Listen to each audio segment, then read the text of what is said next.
ప్రోత్సాహంతో ఇంకా చెప్పాలంటే ప్రోద్బలంతో ఇండియాకి వచ్చారు, హైదరాబాద్కి వచ్చారు. ఆ తర్వాత హైదరాబాద్లో ఐటీ ఏ రకంగా ఉంది, వాళ్ళ ఎక్స్పోర్ట్స్ అనేది చరిత్ర మీ అందరికీ తెలుసు. త్వరలో అమరావతిలోకి రాబోతోంది మైక్రోసాఫ్ట్. 1772 కోట్లు పెట్టుబడి అంచనా తక్కువగా కనిపిస్తోన్న మొదటంటూ అడుగు పెడితే తర్వాత ఇప్పటికే గూగుల్ వచ్చింది, అది 1,33,000 కోట్ల పెట్టుబడి, అతిపెద్ద డేటా సెంటరు. అలాగే ఇప్పుడు మైక్రోసాఫ్ట్ వస్తుంది. అలాగే ఇంకొక ఐబిఎం క్వాంటమ్, అంటే ఇవన్నీ క్వాంటమ్ వ్యాలీలో క్వాంటమ్ కంప్యూటర్స్, భారీ క్వాంటమ్ కంప్యూటర్ నిర్మాణం అమరావతిలో పెట్టడం కోసం ఒప్పందాలు జరుగుతున్నాయి. ఇప్పటికే ఐబిఎం సంస్థ ఒప్పందం చేసుకుంది. త్వరలోనే జపాన్కి సంబంధించిన ఒక ప్రముఖ సంస్థ కూడా రాబోతోంది. అయితే ఈ జగన్మోహన్ రెడ్డి గారు నిన్న మాజీ ముఖ్యమంత్రి ఆ పార్టీ విద్యార్థి విభాగంతో భేటీ అయ్యారు.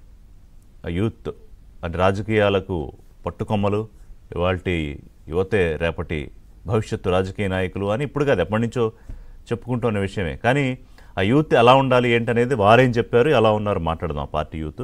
అయితే ఆయన ఏమంటారంటే ఒకటే పాట, ఈ డేటా సెంటర్ విషయంలో, గూగుల్ డేటా సెంటర్ విషయంలో నా హయాంలోనే నేనే తీసుకొచ్చే ప్రయత్నం చేశాను, అది ఇప్పుడు వచ్చింది, ఆ క్రెడిట్ అంతా చంద్రబాబు నాయుడు కొట్టేస్తున్నారు, నాకు కొంచెం కూడా ఇవ్వట్లేదు.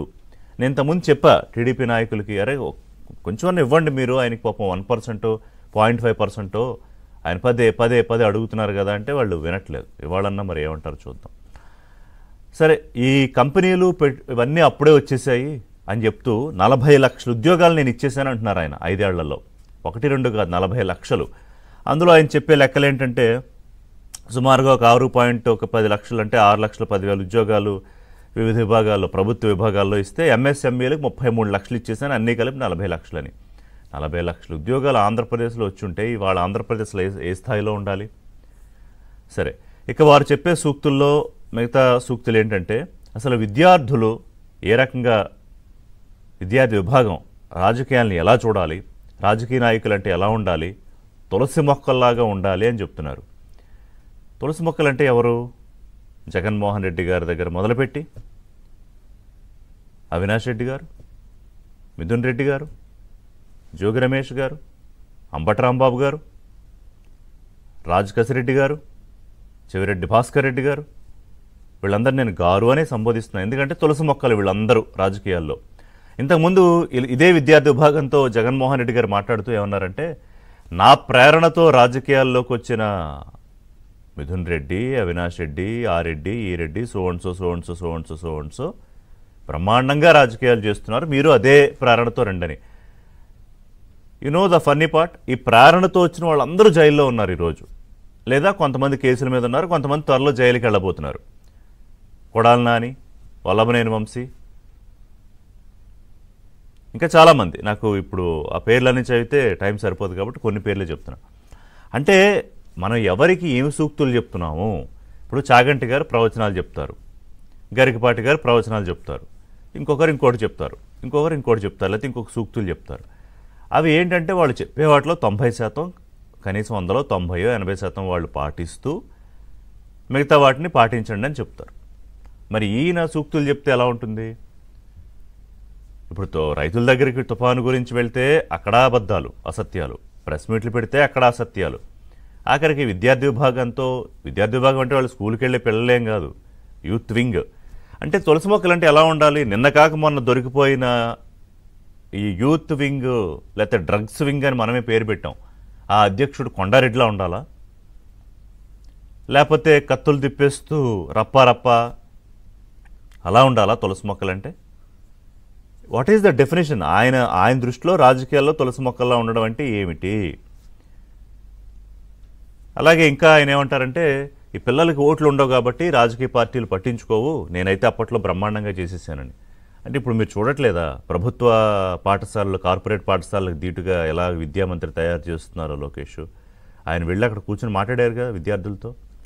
అలాగే వాళ్ళకు ఓట్లు ఉన్నాయనే విద్యార్థికి తల్లికి వందనం పేరుతో ఎంతమంది ఇంటికి ఉన్నా కూడా డబ్బులు ఇచ్చారా? పిల్లలో చోట్లేస్తారని ఇచ్చారా? మీరు ప్రతి విషయాన్ని ఓట్లతోనూ, ఓట్ల రాజకీయంతోనూ చేస్తారు. అలాగే ఇంకా ఆయన చాలా విషయాలు చెప్పారు. అసలు స్కాముల గురించి చెప్తున్నారు. తర్వాత ఇప్పుడు ప్రభుత్వం ఏ కార్యక్రమంలో అయినా స్కామ్ లాగే చూస్తోందని చెప్పొచ్చా ఒక స్కామ్స్టర్ ఇలాంటి సూక్తులు? సిబిఐ ఈడీ 13 ఏళ్ల నుంచి కేసులు ఉన్న ఒక నాయకుడు, ఒక వ్యక్తి, నాయకుడే, ఎందుకంటే ఆయన ఈజ్ ఎ ప్రూవెన్ లీడర్, ముఖ్యమంత్రిగా పనిచేశారు.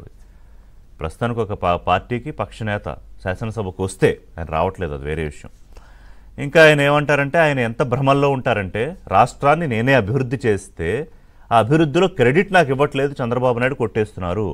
అంటే రాష్ట్రాన్ని రాజధాని లేకుండా చేసి 3 రాజధానులతో 3 ముక్కలాట ఆడి ఉన్న కంపెనీల్ని పారిపోయేలాగా చేసి కొత్త కంపెనీలు రాకుండా చేసి ఇప్పుడు ప్రయత్నం చేస్తున్న దొంగ ఉత్తరాలు, దొంగ ఇమెయిల్స్ పెట్టి వాళ్ళ మీద కేసులున్నాయి, వీళ్ళ మీద కేసులున్నాయని చెప్పి ఆయన అభివృద్ధి చేసేసాన్ని భ్రమంలో ఉంటే అది ఏ డిజార్డర్ అనాలి? నార్సిస్టిక్ డిజార్డరా, లేకపోతే ఇంకేమన్నా ఆర్డర్ పోయిందనుకోవాలా? తర్వాత ఇంకా ఆయన ఏమంటారు, ఆయన చాలా మాటలు మాట్లాడారుగా. ఇప్పుడు భారీ పరిశ్రమలు వస్తే పెట్టుబడులు ఎక్కువ, ఉద్యోగాలు తక్కువ అంటారు. మరి ఆ లాజిక్ అంటే ఆ లాజిక్ అర్థం ఉండదు. మొన్నే చెప్తూ డేటాకు మైండ్ అప్లై చేస్తే ఉల్లిగడ్డకు ఆలుగడ్డకు, పొటాటో అంటే ఉల్లిగడ్డే కదా అని అడుగుతారు పక్క వారిని. ఇంకా ఇలాంటి చలోక్తులు చాలా ఉంటాయి. ఇవన్నీ చెప్పుకుంటే ఉపోద్ఘాతానికి టైము సరిపోదు. కానీ అంటే అభివృద్ధి అంతా ఆయన చేసేస్తేట ఆ క్రెడిట్ చంద్రబాబు నాయుడు కొట్టేస్తున్నారు. అసలు చంద్రబాబు నాయుడుకి అభివృద్ధి అంటే తెలుసా? ఈరోజు జగన్మోహన్ రెడ్డి గారు చెప్పాలి కదా. ఇందాకే నేను అందుకే ఓపెనింగ్ రిమార్క్స్లో మైక్రోసాఫ్ట్ చెప్పాను. Why should I come to India, why should I come to Hyderabad, where is Hyderabad అని అడిగారు 30 ఏళ్ల క్రితం బిల్ గేట్స్. మళ్ళీ ఇప్పుడు అమరావతికి వస్తున్నారు. He is my best and good friend అని అనేక సందర్భాల్లో బిల్ గేట్స్ చెప్పారు. ఇప్పుడే చూపించిన Sundar Pichai Google data centre ఎందుకు విశాఖపట్నం సెలెక్ట్ చేసుకున్నాము, నేను ప్రధాని మోదీతో ఎందుకు మాట్లాడాను అని స్పష్టంగా చెప్పారు. మరి జగన్మోహన్ రెడ్డి గారి గురించి చెప్పాలిగా ఆయన. Yes, I spoke to the former CM of Andhra Pradesh mister Jaganmohan Reddy. We have already discussed everything about AI data center, which is the biggest data center out of America.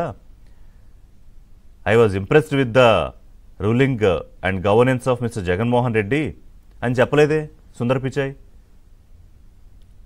ఆయన చంద్రబాబు గురించి, లోకేష్ గురించి, ప్రధానమంత్రితో మాట్లాడే దాని గురించి చెప్పారు. మరి ఈ ఎవిడెన్స్లు సరిపోవా? అంటే నా పాయింట్ ఏంటంటే, ఆయన ఎక్కడైనా అబద్ధాలు చెప్తూ, ఈ యూత్ వింగ్కి అబద్ధాలు చెప్తూ వాళ్ళేమో వాళ్ళు తులసి మొక్కల్లాగా ఉండాలంటారు. మాట్లాడదాం. జగన్ గారి సూక్తులు తెలుగుదేశం పార్టీ అలా కూటమి ప్రభుత్వం తీసుకుంటుందా, తీసుకోదా? అనాలిసిస్ ఏంటి?